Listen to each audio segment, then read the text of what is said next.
Does that mean that Jacob worshipped Lavan? No, that's stupid.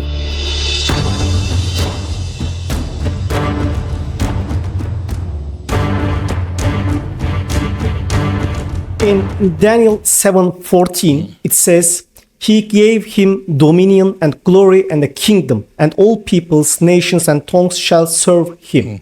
Here the word for serve in Aramaic is yipleun. It's claimed by the missionaries that the word yiplehun is only used for service given to God. For example, in Daniel 7:27, yiplehun is used for Elyonin, the Most High, and Elyonin is God. For example, in Daniel 7:25.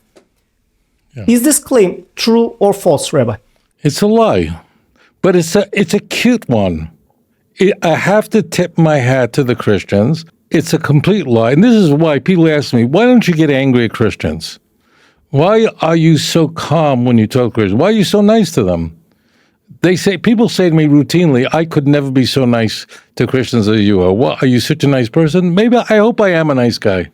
But this is exactly why, because this is a complete scam. I want to ask you a question. You speak English, I speak English, obviously, and everyone watching this show, well, may speak English unless you put a subtitle in. All right, so you said serve, the English word serve. Does the English word serve mean to only serve God? Of course not. But can the word serve be used describing the service of God? The answer is, of course, of course. So this is an entire game.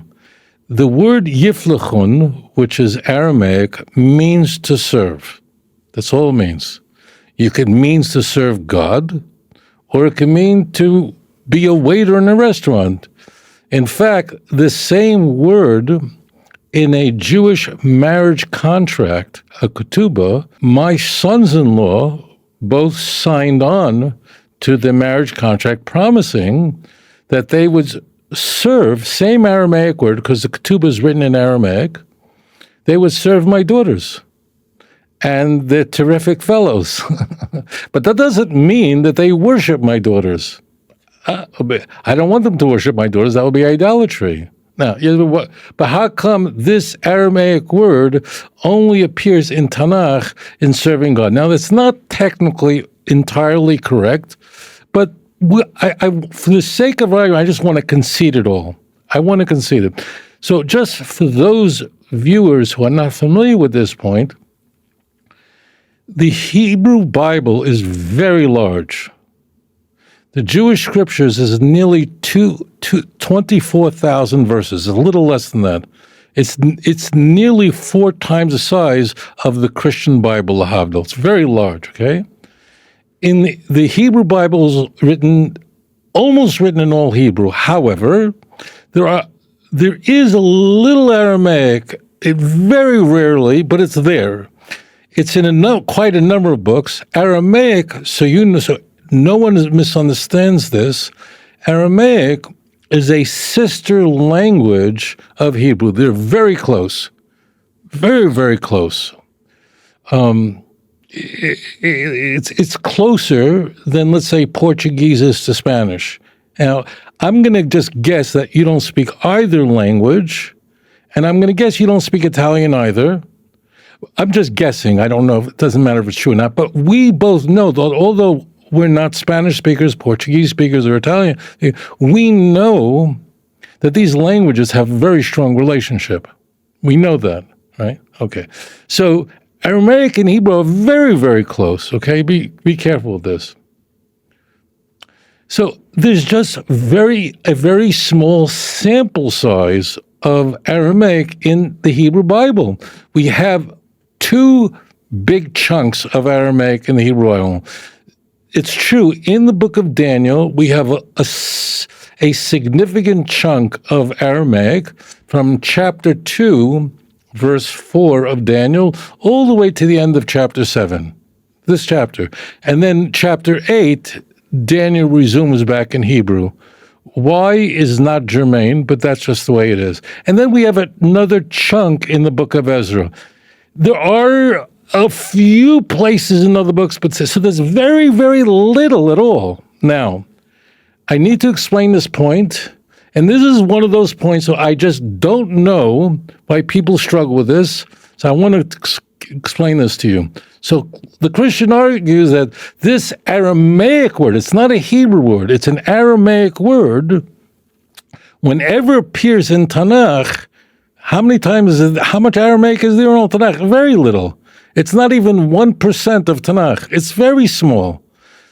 But, so they say it always, when the word serve is used, it's always serve God.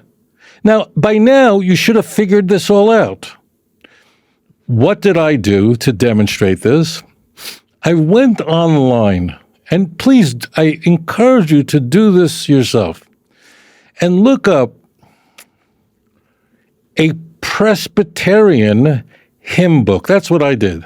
I went online on Google and I looked up a PDF file which you can download for a church, a Presbyterian. That's what I did. I looked up Presbyterian. And I'm sure you could do this with any hymn book, church book that people use in their church service, and just download it. They provide it for free. So now I've downloaded a PDF file of a Presbyterian hymn book of church service, okay? I open it and I search for the word serve. I search for the word serve, which means I do Control F, which is the search. I type in the word serve, and let's say it appears 50 times. I'm making that number up. I don't remember the number. I don't know, it's 30 times or 70, I don't remember. Whatever. You can imagine the word serve would appear many times in a book that's there for religious services, right? And guess what? Every time the word serve appears in what Christians regard as a holy book that contains the liturgy of a church service, it's referring to serving God or serving Jesus, okay? Every time. Because Christians consider this a holy book, okay? Does that mean I could say, look at this, I have a proof to you that the word serve in English only means to serve God? You would say, you're a fool. You picked out a PDF file of a church service book. So, of course, in that context, in a religious book, the word serve is going to be referring to serving God. It's not, for example, if you downloaded an instruction manual, how to be a waiter at the Red Lobster, whatever. So you'll find the word serve there a lot, and none of them will be talking about God. Why? Because it's not a putative holy book. So this is a game. It's a complete scam. Moreover, as I showed you, the Jewish marriage contract, a man promises to serve his wife. We can also go to the Aramaic. See, this is what missionaries won't do. They wouldn't dare do this. They wouldn't dare this because they have to pull the scam off. If you go to the Targum, the Targum, which is on the Torah itself, and you go, for example, to Genesis 29. The context in Genesis 29 is Jacob is very committed to marrying Rachel. He asks Lavan, to marry, and he has to serve Lavan for 7 years. He's tricked. He has to serve. Well, the word serve there is used quite a bit. Jacob serves Lavan. Well, go to the Aramaic. The Aramaic is going to say Yiflachun, the same word. Does that mean that Jacob worshipped Lavan? No, that's stupid. That's silly, you understand? So it's all a game. It just, the word Yiflachun means to serve, but it's true that if you're looking in a holy book that's about the service of God, of course there, you would very likely, you could take pick your religion, right? A book of liturgical hymns in any, if you look up the word serve in a PDF file by doing the search, Control F, that's the shortcut for a search. You look up the word serve, it'll be serving God, right? or Jesus or whatever. That does not mean that the word serve in the English language only means serve God, and that's what they've done. So, of course, in a Bible where there's not much Aramaic, there's just not. Once we undo the constriction of looking for texts in Ezra and Daniel, and we loosen it up to look at the Targum as an example, there we find the word serve, this same exact word used. We're definitely not talking about serving God. So it's a game. It's a game, unfortunately, that destroys lives. It brings people to idolatry. So that's all it is. So they're dealing with not just a small sample size, but a specialized, highly constrained sample because it comes from holy books. So, of course, there, the word yivlachun is going to be attached to serving God. That's because these are holy books. So, of course, you would expect to find that if you have such a small sample size, really essentially Daniel and Ezra. There is a little Aramaic in other places, not that much, very little. Those are the two big ones.